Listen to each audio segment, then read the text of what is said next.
Zest is in, where resilience begins, not fixing the cracks. Hello everyone, and welcome to Zest is in with me, Shel Marie, the podcast that'll take you on a journey from the hustle to the harmony, fueling your passion whilst finding your peace. Today, it is a very special episode of the Zest is in podcast because today marks something truly meaningful, a moment that has been quietly growing, unfolding, and forming over months of sacred creation. What began as an inner whisper, a pull from the heart to share, to connect, and to hold space for real conversations is now something I feel is ready to share. And with that in mind, I am so honored to be connected with someone who has been a part of this journey, almost very close to the beginning of the Zest is in journey, in such a beautiful way, not just as a guest, but as someone now whose presence, wisdom, and generosity has helped shape the space from the very beginning. From her own incredible podcast episodes to her invaluable participation in our global panel discussions, to even trusting me and the Zest is in podcast with allowing her beautiful little girl Matilda to launch our mini Zesty series, her contribution has been woven into the fabric of this community in so many beautiful ways. And beyond all of that, what I feel so grateful for is how these connections have grown into real friendships, which I'm so thankful for. And that is the heart of why I created this virtual space. Not just for collaborations, but for relationships globally rooted in trust, presence, and shared intention to take place. So today, I am beyond honored to introduce again my absolutely fabulous guest, Francesca Pezzino. She is a certified parenting and life coach, a devoted childminder, and a mother who is deeply committed to helping children grow feeling more loved, more seen, and more heard. What more could we want for our future generation? And if you feel called, which I definitely would highly recommend, all her episodes are in the comments below for you to find out even more about her and the incredible impact she's creating in this world. And please subscribe to share a little bit more love and help amplify this episode. It costs you absolutely nothing, but reaches many more hearts and minds. So without further ado, let's introduce this incredible woman and begin something that is very special that has been brewing for, I'll give you a little hint, 9 months. Welcome, welcome, welcome, Francesca. Hello, Shel Marie. Hello, nice, lovely to be here again, as always. You're very welcome. So, yeah, where do we even begin? It's your news. So Yes. So, apparently this week, and I know that people will watch this at a later time, but I'm classed as full-term pregnancy, and at any point from now until 2-3 weeks, my little love is going to enter this world. And at the time of you watching this, she will be here. And I'll be taking a little bit of time to really settle her in and bond with her. And this is why I really wanted to have this conversation with Francesca today, because as I shared in the intro, more than what she is doing and creating, the heart of her as a mother and the love she not only pours into her own precious bundle of joy, but to many, many other children and parents is the reason why I felt really called to not only celebrate her, but all she has actually poured into me throughout this journey. And even if it's via an email or a conversation, I just have felt so much love from this woman. And that's why I really want anyone at any stage and that's why I didn't really want to go too much into the bio, because we can all put up what we're creating, what we're doing, but this is almost my testimonial to her and to her heart and to her love. And you know, if you're on that precious journey and you really want to connect with someone that truly, truly cares, this is your woman. So thank you, Francesca. Thank you, Shel Marie. Beautiful intro. Really, really thank you. And yes, it's true. I think it's the journey Shel Marie is on, and many other lucky women are on in the world is, in my opinion, the most precious, the most sacred as Shel Marie, and the most magical one. It's a journey that will change you forever, forever, forever, forever. You Absolutely.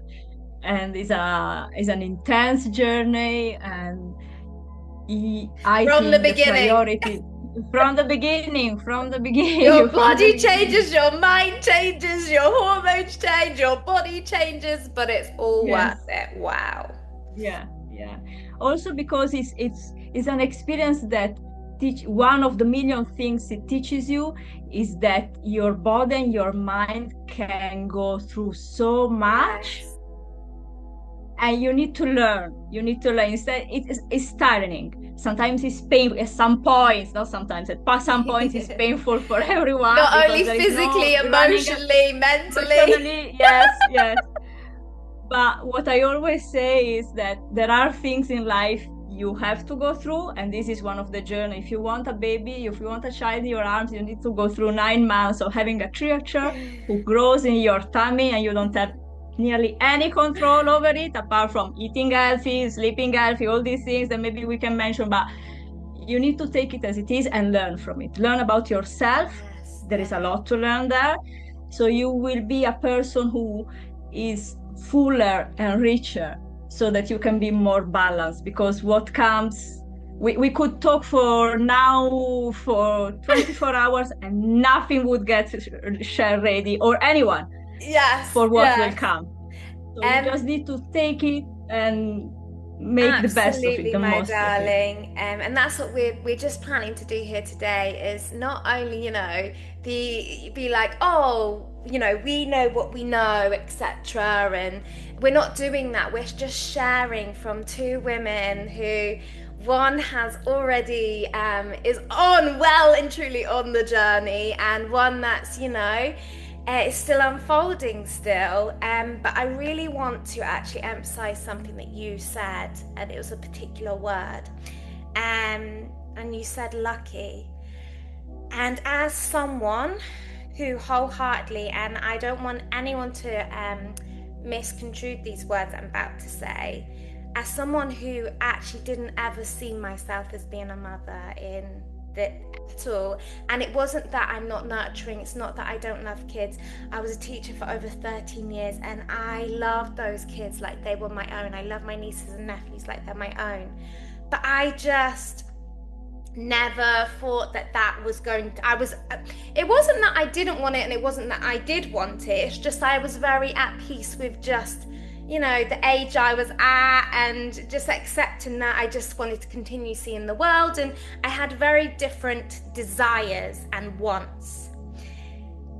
And my little love came as such a beautiful blessing and surprise to me, and it makes me actually feel really emotional because That's how it should be. That's how it should be. yes, and I didn't sorry. So it should be I this. These are the things that we really should feel deeply. I mean, Yeah, how a life comes to us is what should move us. This is yeah, how it should be. absolutely. And more than the words of Yes. what I've just expressed, you can tell by the response. Sorry. But Yeah. basically, I actually thought I had COVID because I'd never experienced COVID before, and my body changed so much. And I was traveling, and I just knew I needed to go home to to see what was happening with my body and what why it changed so much. And I found my little beautiful baby in my womb at 2 months, and it's been the most precious thing ever for my life, Yeah. and I wouldn't change it any other way. Yeah, it's just, and that's why I wanted to emphasize. Sorry, I missed what I was actually going to say, which was the word you said, lucky. And this is a very important word, and I believe you picked the best word, because there are women in this world, there are even other couples, two males. Love is love, everybody. Let's just put that out there. that, you know, are not in positions to bring life into the world. And I'm now realizing, because I said a powerful prayer before this actually happened, that I realize now, if you're in that position and you're able to, one of the most beautiful things you can do as a woman is bring life into this world. And I Yes. feel so honored and so privileged and so blessed that even when it wasn't even my intention, that it came to me and it found me. And the love I feel in my heart for this beautiful miracle is like, you can't even comprehend. I'm like, we build a baby in our womb, and I want people to really emphasize that, you know, because I think there's so much focus on, putting on the weight, or the illness, not the illnesses, but all the different things connected to it. There's so much about the mother, but it's so much more than the mother. You have built life in your womb. Yes. Wow. Like, and regardless of the situation, perfect relationship, this, that, and the other, let's look beyond that, guys, and really focus on the love I feel for this child. I thought I knew love, but I know it's going to go to another level when she comes. Yes. But you can read a book, you can whatever, but until you have grown life in your stomach, and even the love you have then for your mother, the love and the appreciation you have for your own mother, regardless of how she has been throughout your life. Yes. That she committed everything to carrying you for 9 months. It's just, oh my gosh, the healing is another level. So yeah, sorry, I know that was very long-winded, but I just want, I really felt like that word was really important, lucky, because I feel very, very lucky, and I know that there are lots of people that would love to bring life into this world, either gender or medical or all different things that may never have that opportunity, but I was blessed with it, so I'm so thankful. Yes. Well, you said so many important words, and the love and the connection are, I think, the strongest experience that becoming a mother and then being a mother will give you. The love and the connection. As you said, you think you know what love is, and I remember when Matilda was born. Matilda is 8 years old in July. When Matilda was born, a mother figure told me, because I told her I didn't know I was going to love someone so much, and she said, "You don't know now, but that love will grow." And I had Matilda in my arm, and I was like, "How is it possible more than this?" Well, now I know. Now I know. It's incredible. You can't understand it, because you think, I'm already so full of love. How can I be fuller of love? But it actually happens because the connection, you need to nourish the connection, and the connection brings understanding. And what you said about our mothers, having a child helps you to understand your mother so much, whatever the relationship and the journey was with your mother. When you go through being a mother, things become clearer, and you manage to step back a bit, because you go through with another personality, with another story. Your story is never the story of your mother. You make different choices, but being a mother is being a mother. When you go through, you understand your mother much deeper. Yes. And I think equally it's an equal exchange, because I've noticed with my mum as well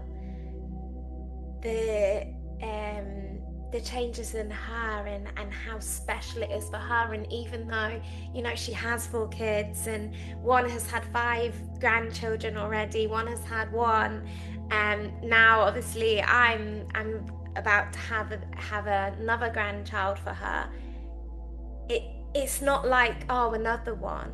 It's still so special to her, and it's like, because it's from me, it's from each individual child, And I just think, yeah, and just to see how she's changed and how she responds and the love she gives already for, you know, as much love as I feel. It's just so beautiful. It's so beautiful.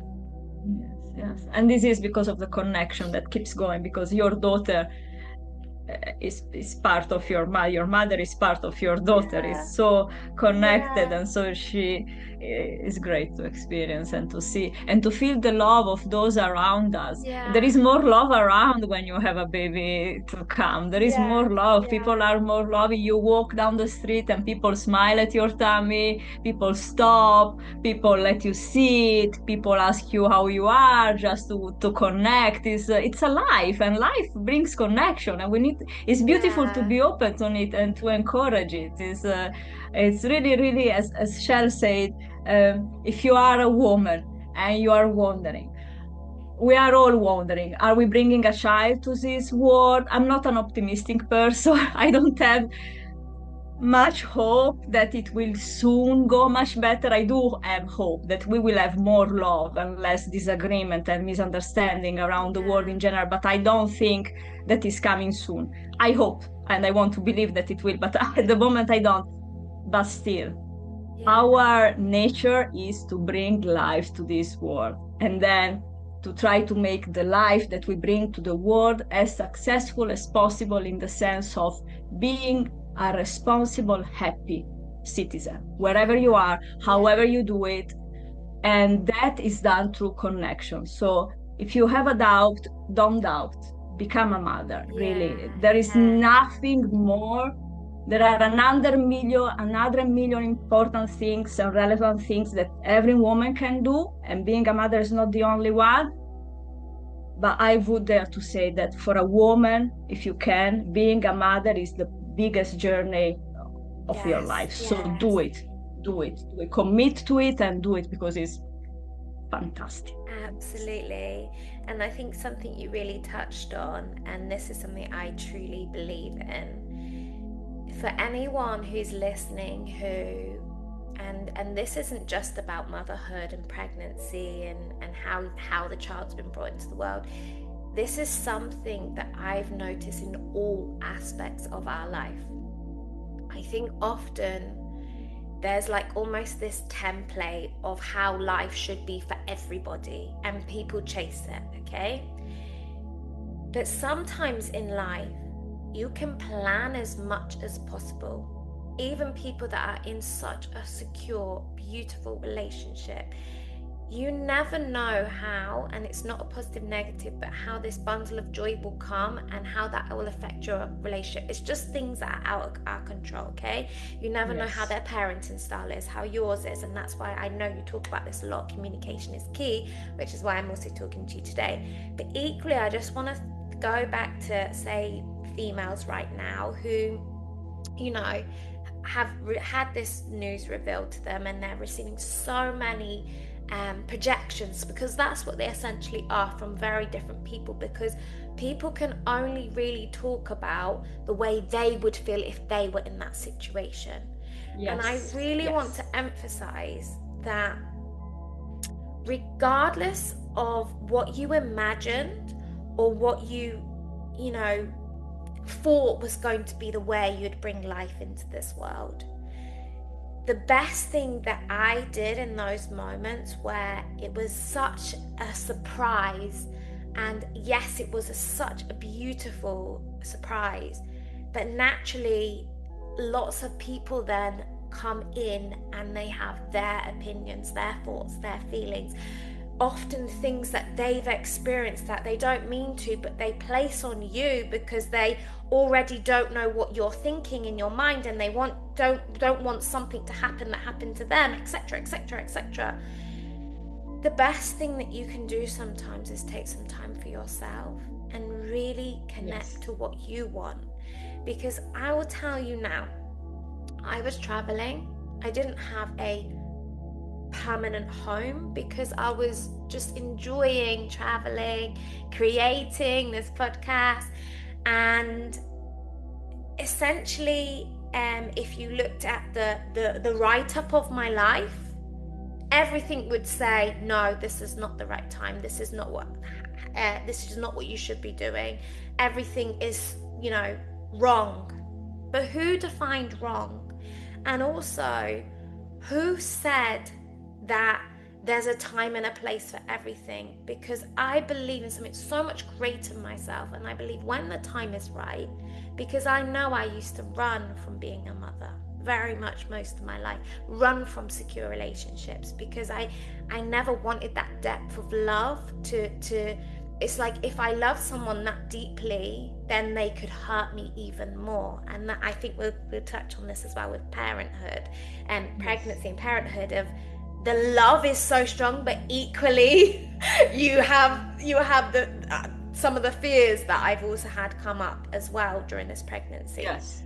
But the reason why I really want to emphasize that is I just want people to know that something has happened in your life, whether it's pregnancy or something else, because there's something within you that is ready for it.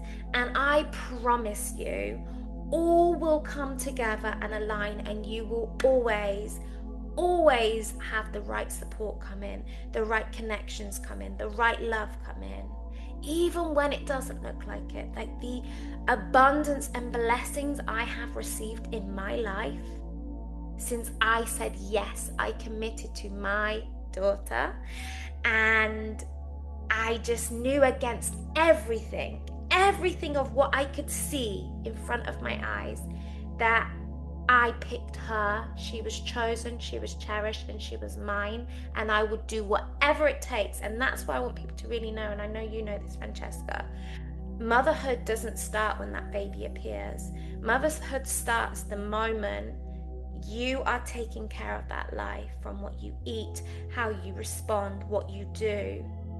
And regardless of the outcome, you are always a mother the moment you are building that baby in your womb. So I don't know. Yes, and I would, yeah, and I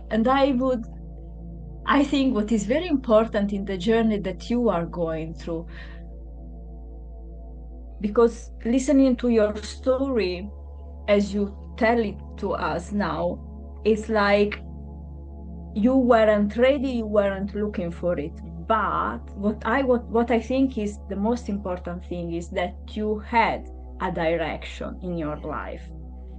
So sometimes we don't feel ready for what comes, for the flu, for breaking a leg, for having to change job.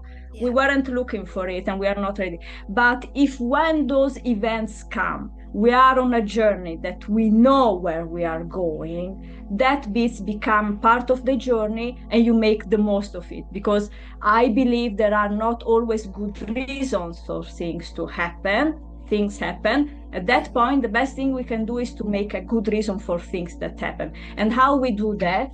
We embrace what happens, whatever it is, a life that comes, a life that goes, because life is also that, the parents that go when you become older, or an illness. You need to embrace it and keep going for your journey, and that's how you will grow. If you are not on a journey, if you're not just traveling, because traveling is being on a journey with a direction. You were on a journey of discovery, of love, of connection, and love and connection brought you your daughter.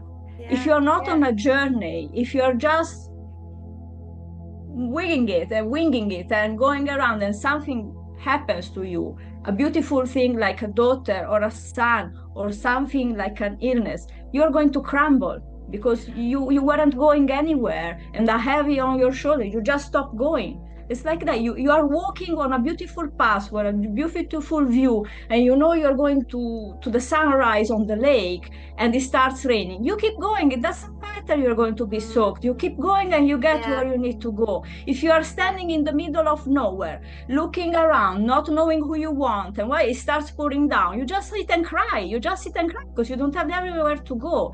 You need to know where you're going. And that's why when I talk with parents, the first thing I love to talk with parents about is how old is your child now? What is your relationship with this child in 5 years, in 10 years, in 20 years when they come for Christmas? You need to have that picture, because otherwise you get lost in the everyday battles that every parent has with every child. Doesn't matter how good you are, doesn't matter how good the children are, it's part of the development.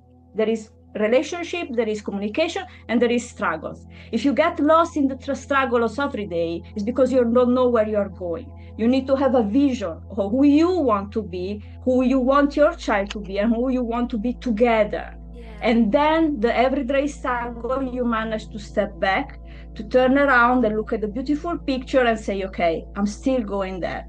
Today communication is not working, or this morning is not working. What can we do in order to keep going there, even if this is not working now? And then you grow, and who is around you grows. If you're not going anywhere, you sit and cry and you don't learn. And it's going to be very difficult. Absolutely. And it's so interesting you said about the love, because even though, and I know for some people, like I said, I didn't have the home, I was, jumping, Airbnbs, exploring. I was even, because obviously I didn't find out until 2 months, I was even hiking up mountains and all sorts.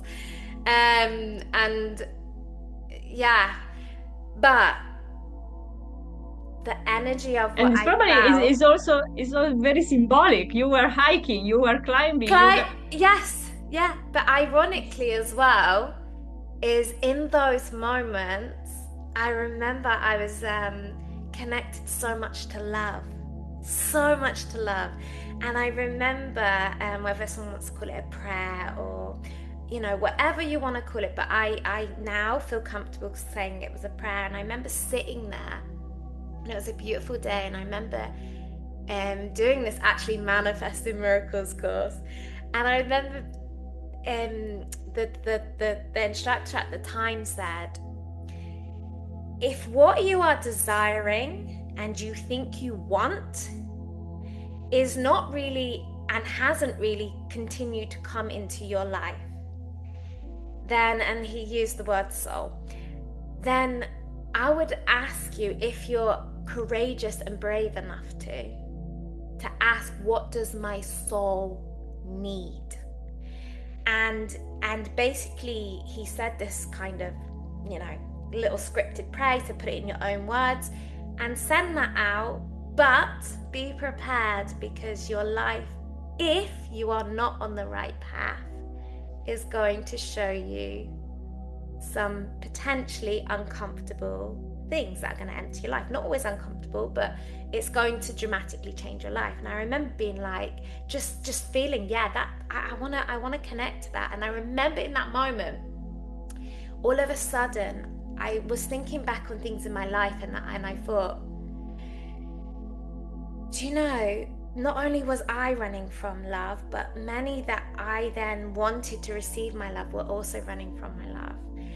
And I remember being like, God, universe, divine, whatever we want to call it, something greater than ourselves, I would love you to send me someone who can hold the capacity of my love, because I know I have so much love in my heart to give, and I know that this sometimes pushes people away because it's so intense, even when I'm still trying not to give the fullness of it. And I thought, I'm thinking I'm requesting a man to come into my life.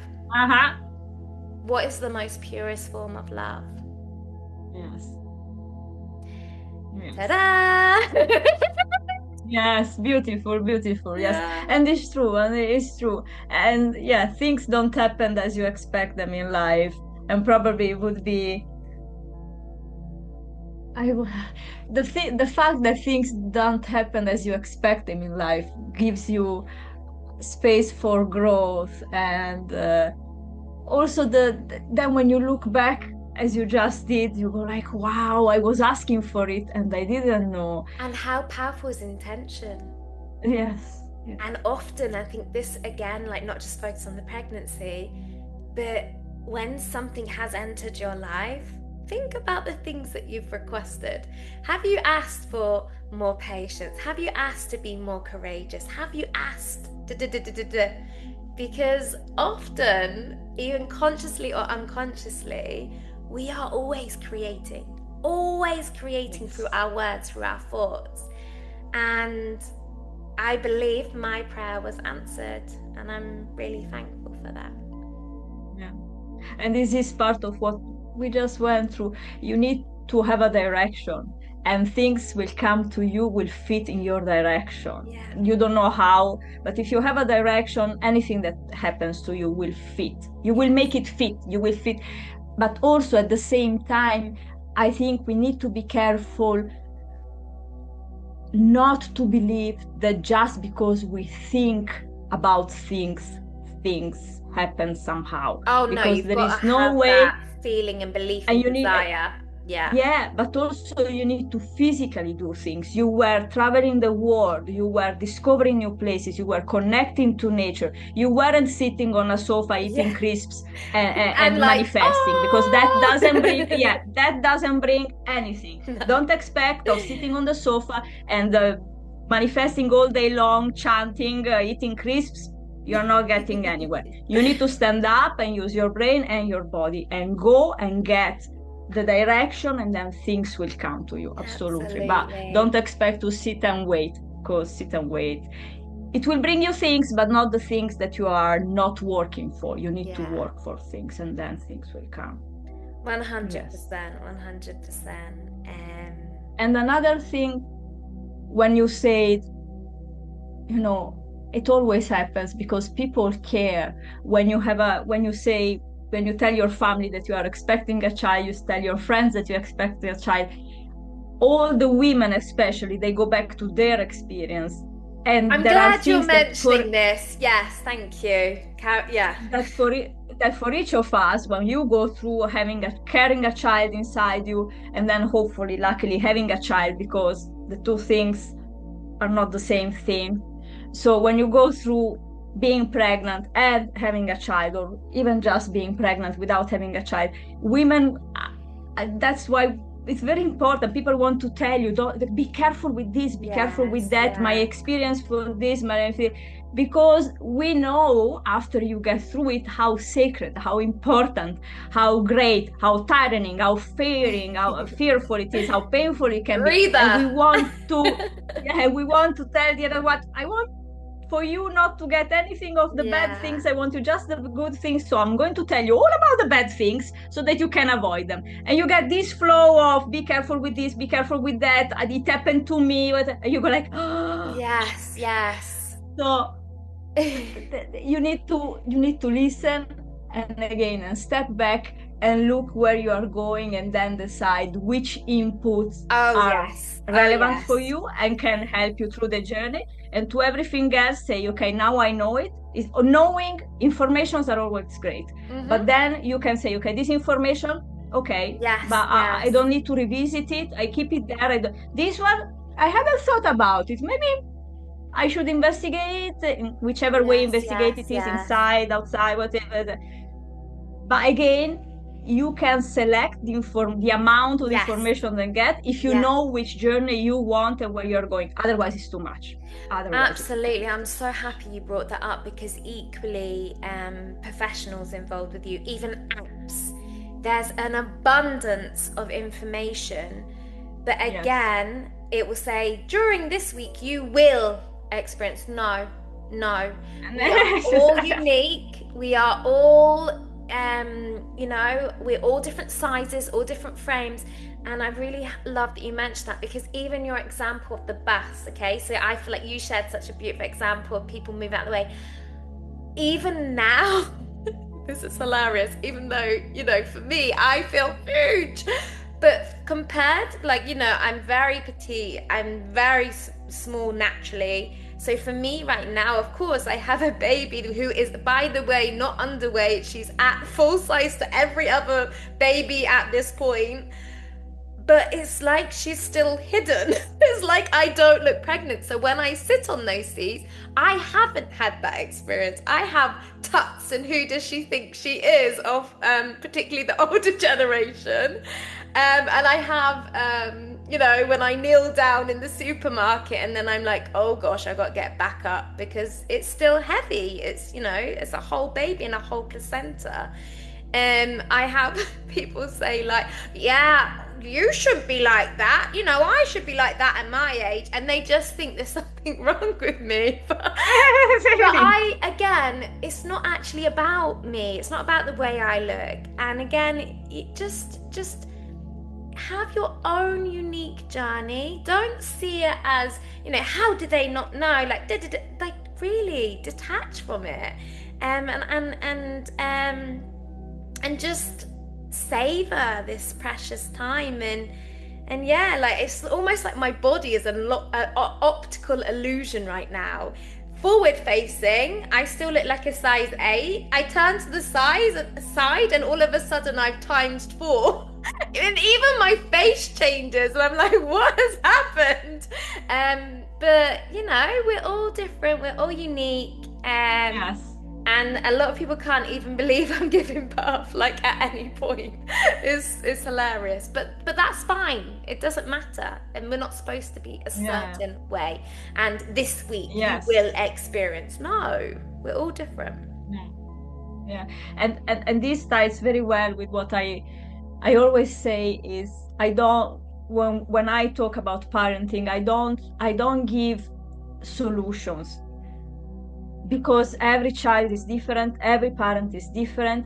And also every parenting means the relationship of one parent with one child, because your relationship with one child is one parenting, and your relationship with another child is another parenting, because you are not the same person. You are the mother of a first child here, the mother of a second child there. So he is a first child, the other one is a second child, so they are not the same. You were in a different moment in life. Maybe you have a different job, maybe you live in a different house, maybe you have a dog now that you didn't have before. Any small change makes a difference. Absolutely. So what works, every parent who has more than one child know what did work for one usually most likely doesn't work for the other one, and they are both your children. You are the same mother, but you are not. So what I do, I encourage every parent to listen to yourself, to your child. And then, yes, I can tell you what are the main best ingredients of when your child is 2 years old, what you should have in the relationship and how we should more or less look. But you, parent, you are the expert. You are going to be the one who tells me, this doesn't feel right. And I'm going to ask, why doesn't it feel right? What is the vision you have? What is different from the vision? And maybe you have a vision that is not real. And I'm going to tell you, look, actually, your child doesn't have that ability at the moment. You expecting your child to sort out the room is not realistic. And I explain you why, I explain you the brain development. But then it's up to you to understand how you help your child. You need, in this case, you need to have a bit less change, adjust your expectations, and then you will manage to move up with your child. But the fact that your child, don't compare with other children, because every child is great at something and not good at something else, and everything crisscrosses. So there is a guidance of how children should grow, but is unique for each of us, and is the parent who picks the ingredients for the cake that works for the family. So you need to make your recipe, and with children, because children grow and we grow, the recipe that works for 2 weeks till they are 3 years old, every 2 weeks you need to adjust. Every 2 weeks. At the beginning, even less. When they are newborn, the sleep changes 1 week to the other. Then you have 3 weeks that look like, oh, we have a routine. We are done. We are set. And after 3 weeks, everything was okay. We don't have it anymore. From the top, you need to build another routine. You need to keep adjusting. Nothing stays the same with children forever. So that's really powerful. And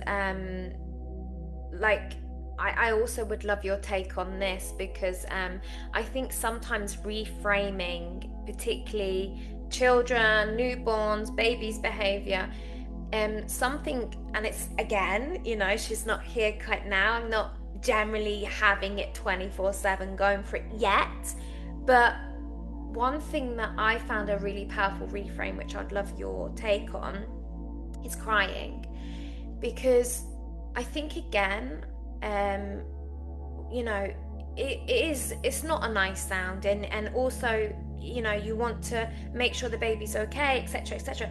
But when someone reframed it as, remember, this little precious gem can't speak. This is their communication for all. Yes. This is, Mummy, I need you. Mummy, I'm hungry. Mummy, my nappy's dirty. And so I think even just, again, in practice, we can only talk in theory right now for me, but in practice, just remember that this is actually, even if it sounds the same, this is still your baby communicating with you in those precious moments. It's not always you're doing something wrong or they're upset, because they don't, you know, generally they don't know happy, sad. Well, I don't know. You'll know more about that. But it's just, this is how I know, and this is how you come, and so I'm going to do it because I know that this is a way to get your attention. And I think just that reframe in itself is really powerful, because I think even, again, prior to pregnancy, you hear a child cry, and naturally in society, everybody thinks it's something that's awful straight away. It's that sound. But, you know, the newborn, what else? It's not going to go, hee, hee, hee, you know?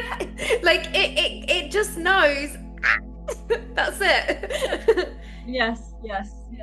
And yes, this is so beautiful. About the emotions, our babies and children feel emotions, but they don't know which emotions it is. So we will later on, not when they are just born, but the way you teach children is talking and modeling. So you need to reflect. It doesn't matter that the baby is crying, you need to be calm, because you want the baby to be calm. So first of all, you need to settle yourself, and then you need to pick the baby, and you need to reflect. Even if you don't know what's going on. Oh, I can see you are very upset. What's going on? Well, let's check the nappy. Okay, yes, let's change the nappy. Change the nappy. Baby still crying. Oh, this wasn't the nappy. What is it? Are you hungry? No, you are not hungry. Are you warm? Or are you cold? And keep your voice very calm, because the baby wants to hear your voice, and he will calm down, because he can't hear. He can't hear if he's trying. If you raise your voice, he will get distressed, and he will raise his voice too.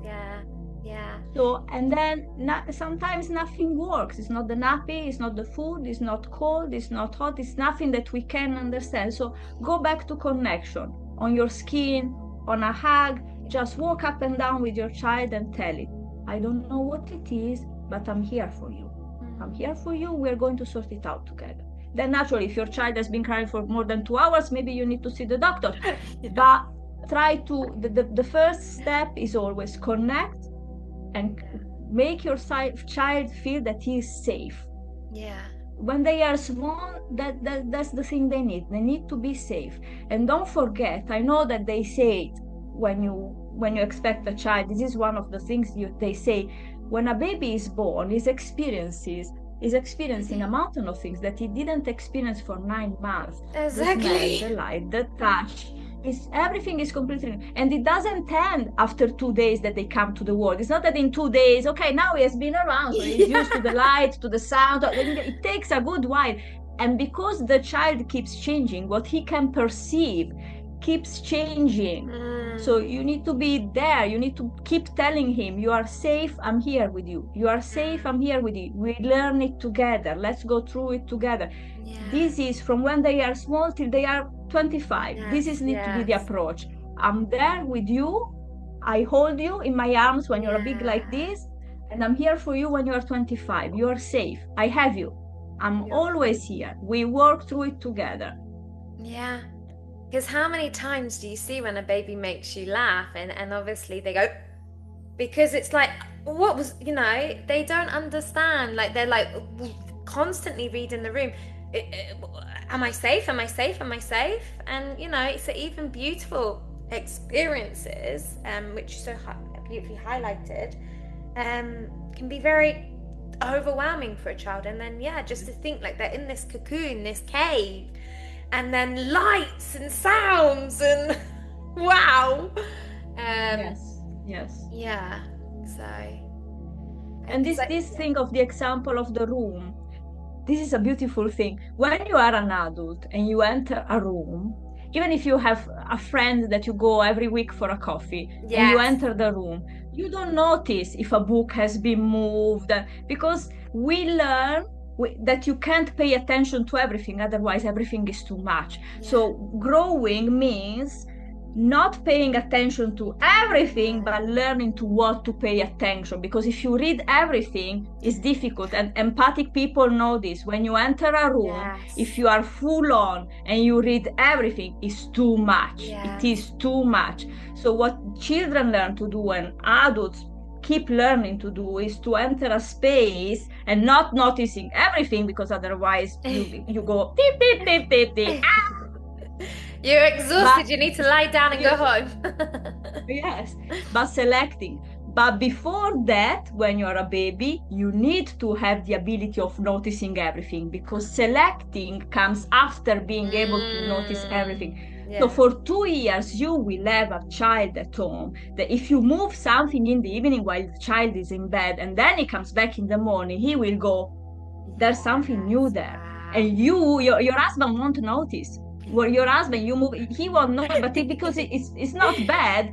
It's a different stage of brain development, of capacity, ability. But be aware that when your child is in a pram, it doesn't need a tablet. There are colors around. There is a tree, there is a dog, there is a flower, there is a car, there is a truck, there is a traffic light, there is a noise. It's so much.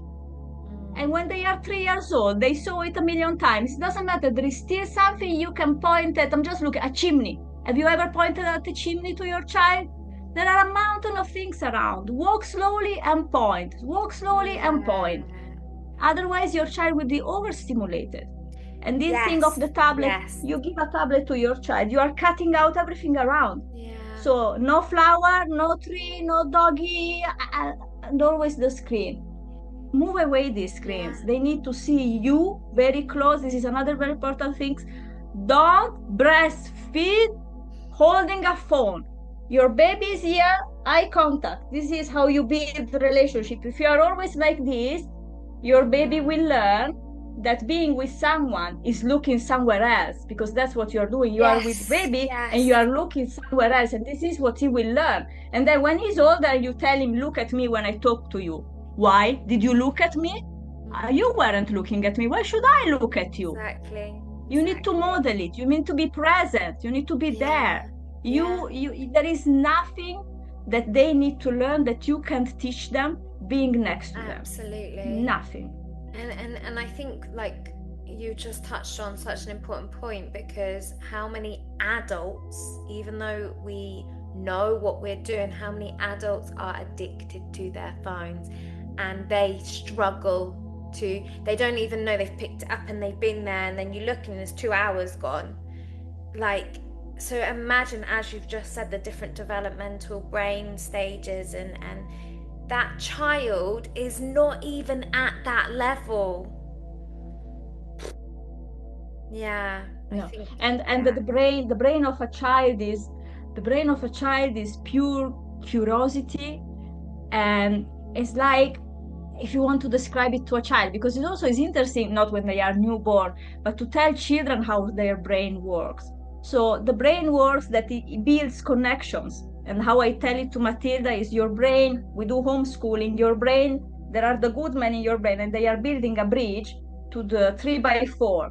They are here and they're going, I need to build a bridge to get to the information 3x4. Is in that drawer, I can see the drawer, let's build the bridge. But if there is rain and monsters there, if the 12 is connected to a bad feeling, and I don't want to do it, the good men don't want to build a bridge.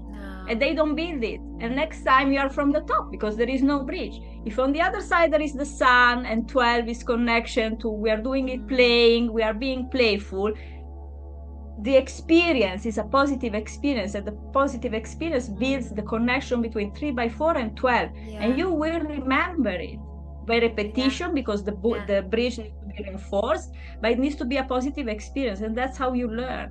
Absolutely.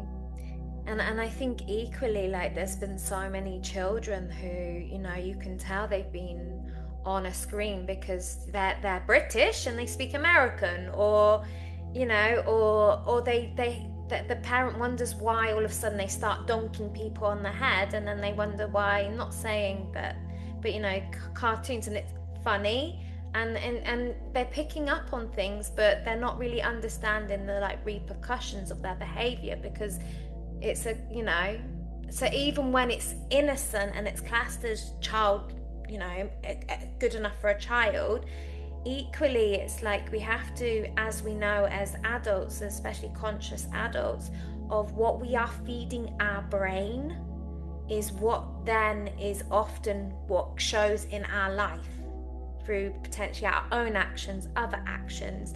And even why is your child not sleeping at night? You don't know really what they've seen. It could be, again, in that virtual reality, they could have just seen a monster on the wall of the bedroom of the character's home or something, and they might not have even comprehended that they're scared of that.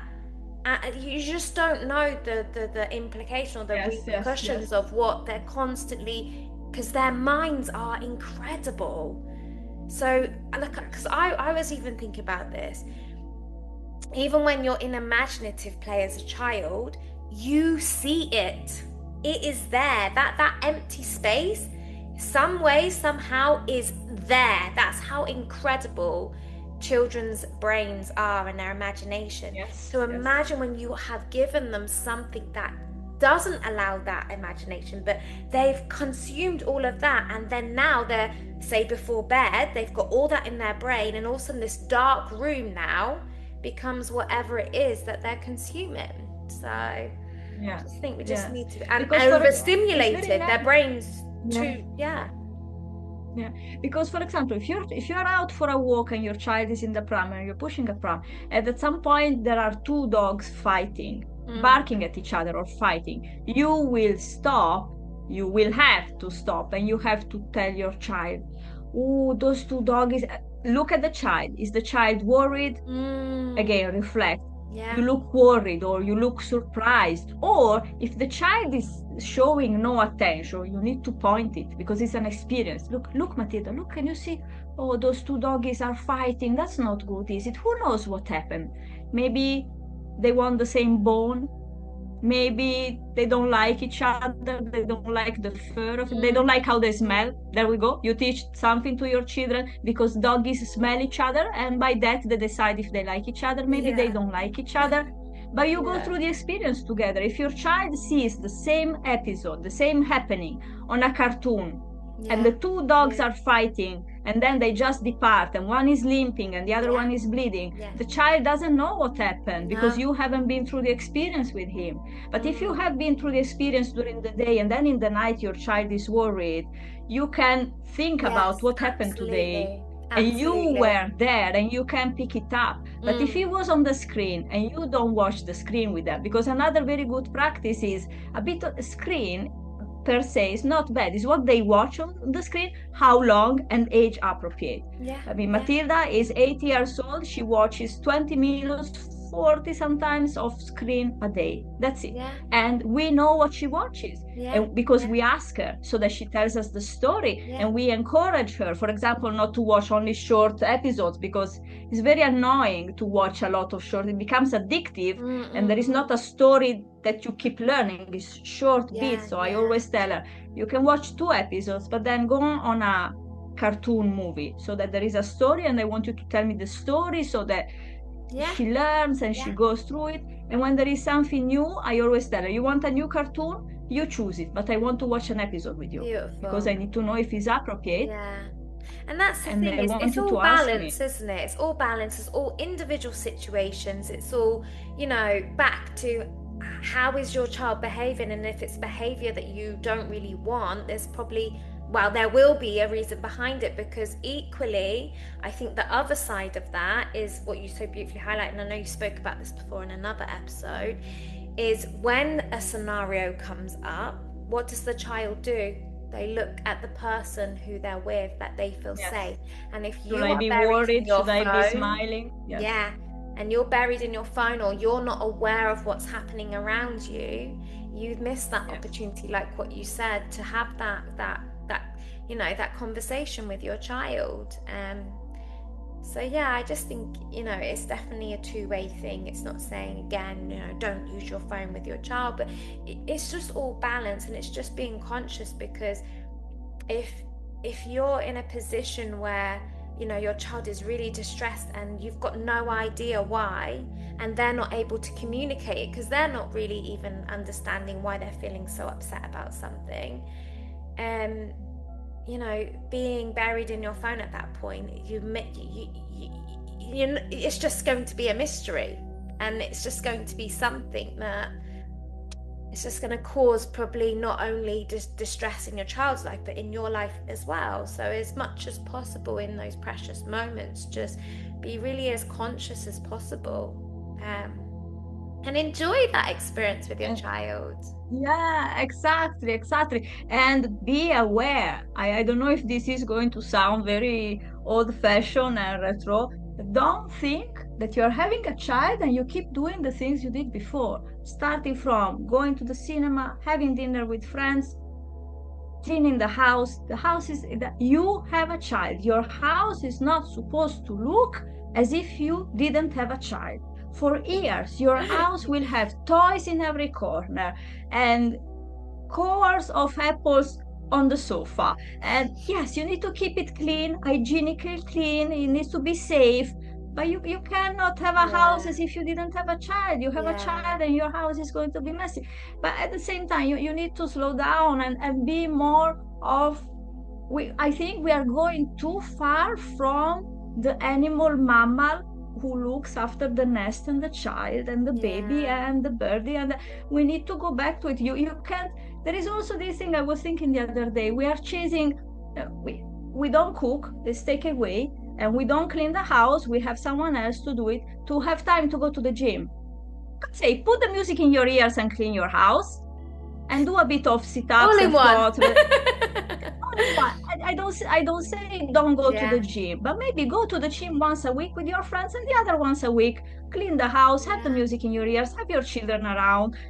Also, how do you think your children are going to learn to keep a house clean and go shopping if they never see you shopping? Healthy as well. You can incorporate your child to show into what your life is. Yes, but it's even more your life. But this is something that you understand only when you have child, when the child is with you, because before your life needs to go around your child for a good while. There is nothing else that matters more. Also, because if you don't do that from the beginning, so the aim is to make your child feel so safe, so safe from the beginning till, again, children change, but the first 3 years you need, I always say, you're going on holiday, the child comes with you. You have a child. You don't go away for 3-4 days. You have a baby. You're not. He comes with you. I want a break. Well, you need to think about it before. You're a mother. There is no break. There is no break. And you need to do it joyfully. It doesn't mean that bring your aunt with you and then say, look, I'm going to have a 3 hours walk on the beach with my husband. Can you be with the baby? Okay, it's a 3 hour thing. But you can't go away for 3 days. You have a baby. That's not good, really. Because if you don't create a safe attachment today, when your child is whatever, 3, 5, and then you decide you go away for 2 days, if till then you never did it, and you speak to your child, and when he's 3 years old, you tell him, look, I'm going out for dinner with daddy. Your cousin is going, your 18 years old cousin going to be here. She will put you to bed. When you wake up tomorrow morning, I'm here. She will be scared, but she will have the experience that you are always there in the morning, always. And she doesn't have a doubt. So you can do that. So you can move your children to independence faster if they can be completely dependent on you for the beginning. They say the first 3 years. If you show them that you are there, no matter what, no matter what, you're always there for them, then they will feel safe and jump off the nest. If they feel like I jump, but the nest and mommy is not there, I'm not jumping, I'm staying. Yeah. I'm not jumping. But if you know that jump and no matter what happens, mommy is there.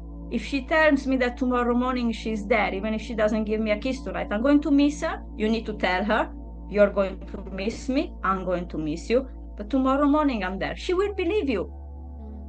Beautiful. She will believe you, and you will manage to move to independence faster than if you constantly keep pushing off the nest. So you can do it, you go. I'm off, you can do it, you can do it, you go. Yeah, absolutely. No. And remember that it's a lot, it's tiring, but it doesn't come back. There is not one day that you can have tomorrow. They don't have the same face for more than 3 weeks. They don't. They change so quickly. You will never have the same smile at you. Never, ever. Yeah. So be there, enjoy it, and trust that anything else that is going on in your life that is important, even if you put it on hold or you slow it down till nearly not moving, if there is a root of love, it will be there and you will pick it up with your child or a bit later, and it will flourish. But you can't try to do everything. It doesn't work. Yeah, absolutely. And get excited about those first. Like, what a blessing that you get to be the one that is showing this new little bundle of joy, like life. You get to show it, like all the firsts, every item, every experience, every thought, every feeling. And again, it's just your outlook on it. Do you feel like lack and that now all of a sudden you can't do it? No, you can do everything. You just have to, as you said, adapt and bring that that beautiful precious gift into the experience as much as possible when you can. And you want to go and watch a movie. I'm not saying take a newborn baby, but there's ways around everything. There's ways and experiences you can create. It doesn't matter if they're not eating right now. You can still have popcorn night. You can still, it's just, I think, like with everything in life, if you're constantly seeking outward for this happiness, this fulfillment, whatever it is, you're always going to be seeking. But if you really connect to, okay, right now in this moment, this is my chapter, this is what's unfolding in my life, how can I bring more joy, love and laughter into this moment right now? Regardless of what my brain or people are telling me that I might be missing out on, or what I should be doing or what I shouldn't be doing, it all goes back to self. If we allow someone else's thoughts, feelings and emotions to take over our expectations in life, we miss the gems right in front of us, I think. So as much as possible, just especially at a time of very much unpredictability, be as present as possible in it, and just see the beauty. Be as present as possible. See the beauty. And again, like what you said, it's not saying it's going to be easy, it's going to be hard, it's going to be this, it's going to be that. But again, also, you don't know. That's the beauty, is each moment, each unfolding is such a precious moment that you do not know. And actually, isn't that beautiful? It's not positive, it's not negative, it just is. Yes. So wow, really thank you, Francesca. Once again, I feel so privileged to have this moment with you and share it with everyone. And of course, like, if there's anything that you still feel like that you think is important to mention, please mention it. But just, you're such a gift, and I'm so happy to have you in my life right now. And I'm so thankful for Zest for bringing this connection, and I'm sure one day we'll meet in person. Yes. Just one more thing, that now that you were talking, and for example, when we have children, especially with the technology that we have now, because we have a camera in our hands continuously. We love taking pictures of our, and that is great. But don't just take pictures on the phone. I recommend and don't stop doing it in your life. Print, I don't know how many pictures you want to print every month. Probably at the beginning, 30 a month, because at the beginning is unavoidable. And at the beginning, it's true, every day they look different. So you want to take the picture of every second.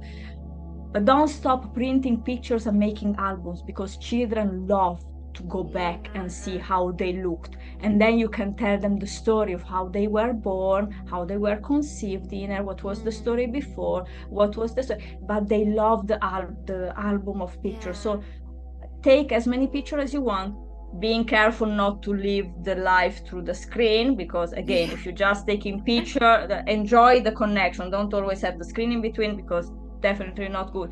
But then print pictures and make albums, so that later with your child you can go through the moments in your life and the memories, and you tell because unfortunately they don't remember all the care and the love that you give them when they are very small.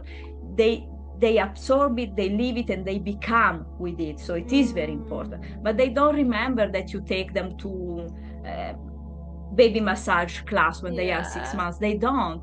But if you have the story that you took your baby there, and that's the first place where your baby decided to crawl because there was a baby next to it, and the baby wanted to go and touch the other baby. You have this story, and you have a picture of the massage class, and then you can tell the story. So don't just take a million pictures. Take less pictures and print them and make the albums. So also have them around the house. It's beautiful. Every year make a collection of pictures, and then there is the first year, the second year, then it will become a bit less and less. But then you get the second one and it becomes again. Don't stop creating memories, because it's beautiful for them. And then you realize when you become older, you realize that you would like to have more pictures of what your parents were, what your grandparents were. And so do this for your children, for yourself. And the things, when you say, what do we live? We build memories and we live memories. So do that, memories and connection. Absolutely. Thank you so much. That's beautiful. And I think Shel Marie, that you are in a beautiful, precious place with this journey that you are about to, not to begin, because you already began the journey. It's going to change in a few weeks in a completely different experience. As we said, my recommendation for every mother and mother to be is be present with yourself, with what you have around, and then with your baby. And when you feel like you want to talk with someone, think about with whom you want to talk, and then again select the information. But live the experience, live it fully, live it fully. Beautiful. Thank you. Really, thank you so much, Francesca. And thank you for being a part of this special series. And I'm really honored and happy. That's the magic that Zest is in.